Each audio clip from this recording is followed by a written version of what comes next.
قلبي، عاملين ايه؟ يا رب تكونوا بخير وفي احسن حال. عايزه اقول لكم وحشتوني والله، اصل بقيت اغيب عنكم كتير قوي اليومين دول، مش عارفه في ايه.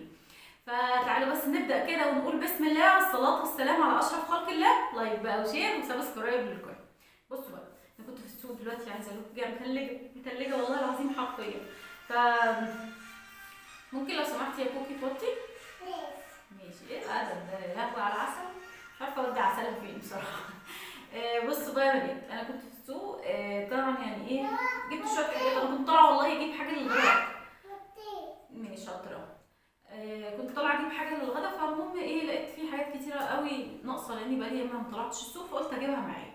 تعالوا بقى اقول لكم الاسعار عامله ازاي، لان فعلا اليومين الجايين بقى استنوا بقى ايه في حكايه الخضار بالذات، زياده في الاسعار. طبعا كل يوم في زياده في الاسعار في كل حاجه، حرفيا في كل حاجه.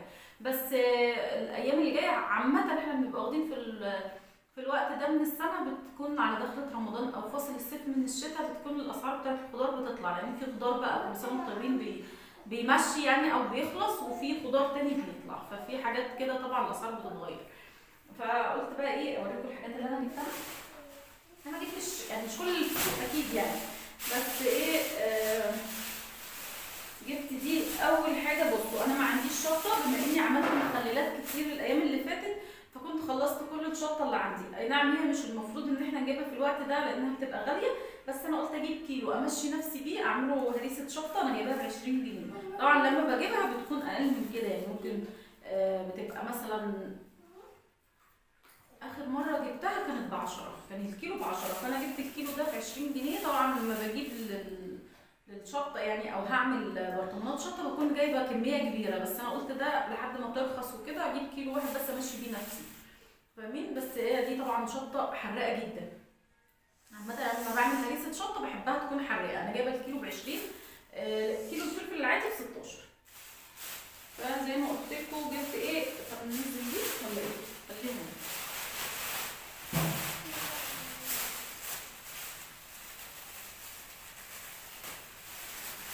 طبعا بما اني بقالي تقريبا اكتر من 10 ايام ما طلعتش السوق، ففي اسعار كتيره يعني اتصدمت بيها. الخيار النهارده يعني الخيار ب15 جنيه، فانا عندي شويه في التلاجة، فقلت اجيب بس نص كيلو ب7 جنيه ونص. 7 جنيه ونص، المهم يعني نص كيلو ب7 جنيه. ليه يعني؟ احسن من كده. بصوا جبت البصل ب12 جنيه. هو انا كنت نفسي اعرف بس البصل ليه غالي قوي كده، يعني قالوا لي عشان بيتصدر. تمام. ب12 جنيه الكيلو يعني. والفلفل ب16 زي ما قلت لكم.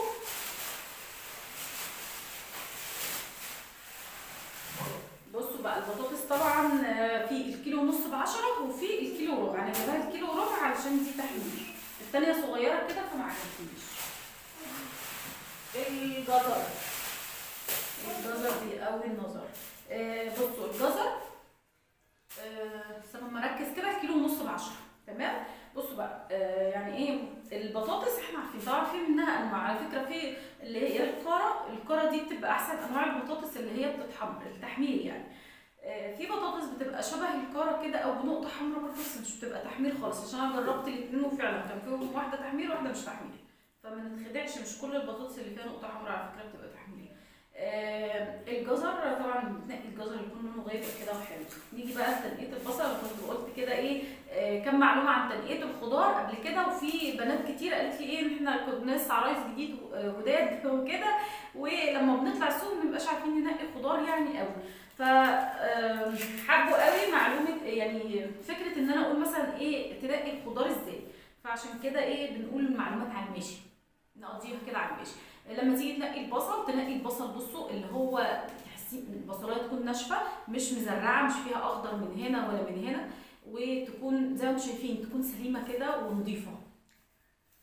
مش عارفه اقول لكم ايه، شايفين شكلها عامل ازاي؟ هو ده. ثانيه واحده وجايه لكم.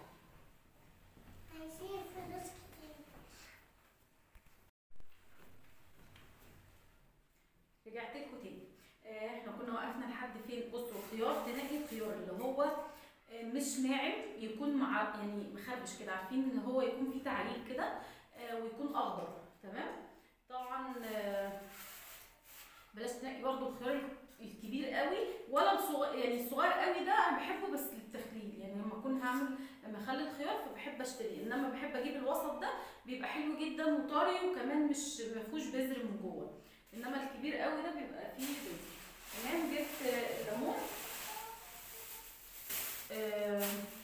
نص ب 14 جنيه، ماشي، نص كيلو ب 7 جنيه.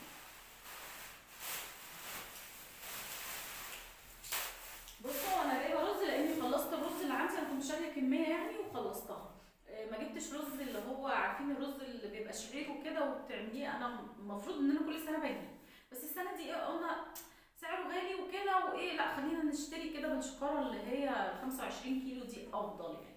فاخر حاجه خلصت عندي امبارح، اخر حاجه عملتها امبارح، فجبت كيلو 25 جنيه. والله العظيم جايبه ب 25 جنيه.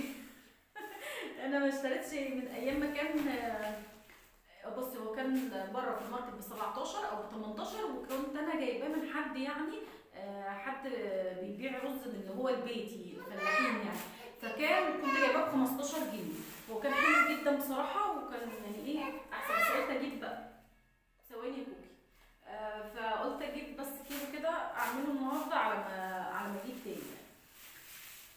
بصوا بقى جبت الحاجات دي. طبعا الحاجات دي لا غنى عنها في البيت، بتنفع في اوقات الزنقه، يعني لو مش لاقي حاجه خالص تعمليها فهتطلعي حاجه من عندك وتعمليها. الفول ده تعمليه بقى طعميه، تعمليه بصاره، اي حاجه ب 10 جنيه ربع، ماشي، كل حاجه من دي ربع كيلو، ده ب 13 جنيه الربع. هو انا جايباه من هنا من ماركت جنبنا ب 15، بس انا جايباه النهارده من السوق من عند بتاع العلاف وكده، اللي هو بيبيع اسمه ايه، بقوليات وحاجات من دي، المهم يعني ده ب 13 وده معلش قلت الربع من ده، العدس اللي هو بجبه والعدس الاصفر ب 13، ده ب 14 الفاصوليا واللوبيا، اي حاجه من دي ب 14 جنيه. الربع ركاز. والله انا كنت طالعه يعني طالعه اجيب اي حاجه اعملها للاكل بس كده بسيط، مفيش حاجه اسمها حاجه بسيطه. طلعت دخول السوق مش زي خروجه خالص. جبت سفندي او يوسفي. بصوا هو انا يعني مش عارفه في ايه، بس انا جايباه امبارح 15 جنيه ب 12 ونص، تمام. النهارده جايباه الكيلو ونص، مش عارفه ايه الفرق ده بس ماشي اوكي، يعني جايباه النهارده الكيلو ونص. البرتقال جايباه كيلو ونص برضه. نيجي بقى للطماطم. بصوا الطماطم من كام يعني، من اخر مره جبتها انا كنت جايباها كنت جايبه كميه على بعض، قلت لكم كنت جايباها وكانت موجوده في السوق ب 5 جنيه. النهارده انا جايبه 2 كيلو ب 15، يعني الكيلو بقى ب 7 ونص. ولسه خلي بالكم بجد بجد الايام اللي جايه دي الطماطم سعرها هيطلع جامد، لان هي بتغلى في الوقت ده من السنه، وكمان عشان دخلت رمضان، فخلاص هي بدات كده ان هي تطلع في السعر. في بقى البسله بقت ب 20، ايه تاني، الكوسه ب 8 وب 10. في ايه تاني في السوق؟ في طبعا سبانخ بس انا مسالتش عليها بصراحه، اخر مره كنت جايباها ب 10 جنيه، معرفش دلوقتي سعرها كام. دي خضره، كل دول كده ب 5 جنيه. طبعا يعني ايه، بصوا كل مكان بيختلف عن الاخر، دي تشكيله من الخضره كل دول ب 5 جنيه. انا جايبه الخمس وحدات ب 2 جنيه، ماشي.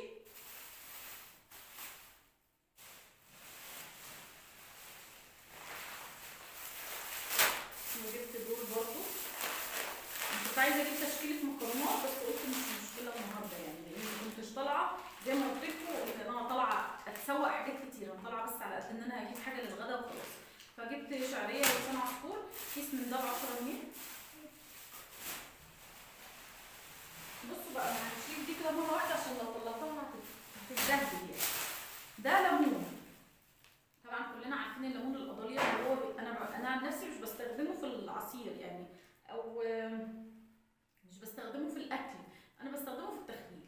في ناس بتحب تجيبه كده بس بتنقي منه الصغير شويه وبتستخدمه عادي كليمون عادي. انا جايبه الكيلو ب 5 جنيه، فجبت ال4 كيلو دول ب 20 جنيه، انا جايباها عشان التخليل وان شاء الله نعمله مع بعض. طريقته سهله جدا جدا جدا وما فيهاش اي حاجه ولا افتكاسات بقى ولا اي حاجه، بس هو بيبقى طعمه حلو جدا في الاكل على فكره، في ناس كتيره قوي بتعشقه. فاليومين دول انا بشوفه في السوق كتير، هو مش بيبقى موجود طول السنه، بيجي له كده يعني بيجي مرتين تقريبا في السنه بيبقى موجود. تمام. فانا جايبه كده، بصوا بقى انا منقيه يعني وسط مش كبير قوي، لان كان فيه بصوا قد كده قد كده والله.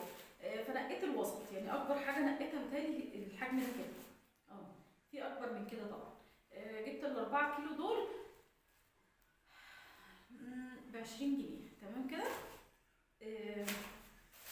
طبعا يعني ايه، بصوا انا عندي المخلل اللي احنا عملناه مع بعض من كام يوم كده تقريبا، من اسبوع ده، قلت لكم ان انا عاملاه ان شاء الله باذن الله مش هفتح عليه غير في رمضان لو احيانا ربنا باذن الله يعني. فده جايباه، هو ده بيبقى سريع، حاجه كده ممكن تاكلي منها خلال اسبوع واحد او 4-5 ايام بيكون حلو وبيبقى تمام، لانه مش بيبقى فيه مراره زي الليمون العادي. تمام. بس كده بس كده. شفتوا الفيديو بتاعنا سهل وبسيط ازاي؟ كنت جايبه ايه؟ كنت جايبه لحمه. دي اللحمه اللي انا جايباها هي للغدا، بس مش عايزه افتحها عشان ما ابدلش ايدي يعني. اللحمه طبعا احنا كلنا عارفين سعرها 250 جنيه. اقل لحمه موجوده في السوق، يعني في محلات بتبيع ب 240، بس بصراحه ما جبتهاش ب 240. انا الجزار اللي انا بجيب منه هو بيبيعها ب 250. طبعا في اعلى من كده، يعني في اماكن انا شفت في اماكن بتبيع ب 280 جنيه، وطبعا على حسب القطعيات، او لو انت رايحه بقى تجيبي من ماركت معين فبتبقى في قطعيات بفوق ال 280 كمان، يعني على حسب الحته اللي انت بتقطعيها. انما لحمه عاديه مثلا لو انت هتسلقي لحمه او تجيبي كيلو لحمه مثلا تسلقيه او تعمليه كباب في حله اي حاجه كده، فهو بيقطع لك اي حاجه بتكون سعرها 250 جنيه. انما مثلا لو انت عايزه تقطعي فليتو، روز بيف، اي حاجه من دي طبعا بيبقى سعرها اعلى، بتوصل ساعات ل 280 جنيه. بس كده. في حاجه ما قلناش تاني كده، قلت لكم كل الاسعار. ولو انت بقى ما خزنتيش طماطم عايزه تلحقي تجيبي اليومين دول، ممكن لو انت هتجيبي كميه على بعض فهتكون بالنسبه لك ارخص من سعرها اللي هو 7 جنيه ونص الكيلو. لما بتكوني مثلا شاريه كميه بيكون الموضوع مثلا بيبقى فيه ان انت ممكن تاخديها بسعر اقل، ده اللي انا اقصده. فلو انت لسه ما لحقتيش يعني ان انت تخزني، عشان كنا بنتكلم في الموضوع بتاع التخزين ده امبارح انا وماما، وكان الدعاء عندي وكده، فكنا قاعدين بنتكلم، فماما بتقولي تصدقي انا ما جبتش اي حاجه اشيلها، مثلا لو بسله او هي بتشيل بسله مثلا طماطم حاجات بسيطه بس يعني زي دي. فقلت لها ماما يعني انت جايه تقولي على البسله لما بقت ب20 جنيه، امبارح هنسال عليها ب20، والنهارده برضه شفتها في السوق ب20 جنيه. والطماطم قلت لها يعني كنت تفتكري بدري شويه، لان الخضار بدا يغلى فعلا. فربنا يعيننا، والحمد لله ان احنا يعني قادرين نكمل ونعيش. فحاجه بسيطه زي ما انتم شايفين كده، جبت الحاجات الضروريه بس، مش بيبقى ليا مثلا وقت كده ساعات بنزل السوق بجيب كل الحاجات اللي هي بتكون ناقصه في البيت مره واحده. تمام.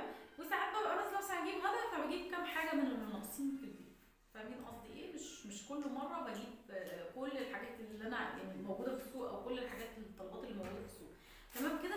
كده يكون الفيديو بتاعنا خلص النهارده، فيديو سهل ولذيذ كده ولطيف، ويا رب اكون قدرت افيدكم حتى لو بالاسعار، يعني عشان تنزلي ما تتفاجئيش زي كده وتتصدمي في الاسعار. فربنا يعيننا جميعا، واشوفكم في الفيديو الجاي باذن الله. اسيبكم برعايه الله، والسلام عليكم ورحمه الله.